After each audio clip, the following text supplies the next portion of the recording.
Hey, it's Dr. Deal with 5 situations that can trigger grief after the death of a loved one. And there's so many more. A trigger is when a person encounters something in their day-to-day life that reminds them of something that happened in the past or causes this flashback. And it can lead to depression, sadness, or grief.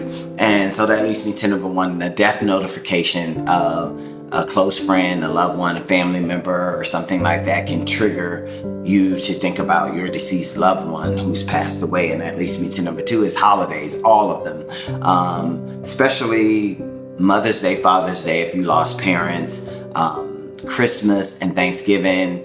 That's when all the family was together. So all of that can be triggering. And that leads me to number 3. If you're having a bad day or you have a problem that you can't solve. I've seen clients come in and they're struggling with this problem and it just leads them into grief because they're in your mind, you're like, I wish such and such was here so they could help me solve this. Or that bad day just, spirals out of control about thinking about your deceased loved one. And that leads me to number 4 is family gatherings, where the family gets together for like birthdays, anniversary, births, things like that. You feel that void of that person not being there, which is why a lot of people say that things aren't the same.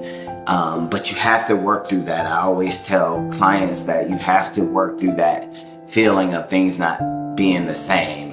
You got to create a new feeling for those situations. And that leads me to number 5. It's just a bad day, a bad weather day, like having a rainy day, a cloudy day, can bring on your grief, can make you just feel sad and depressed, and you start thinking about that person.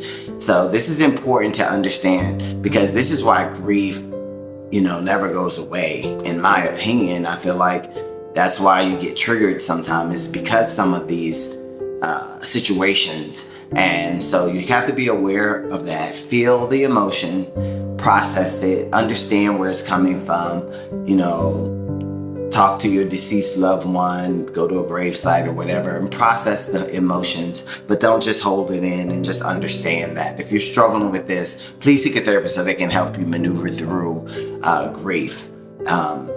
Yes, praying for everybody who's lost anybody.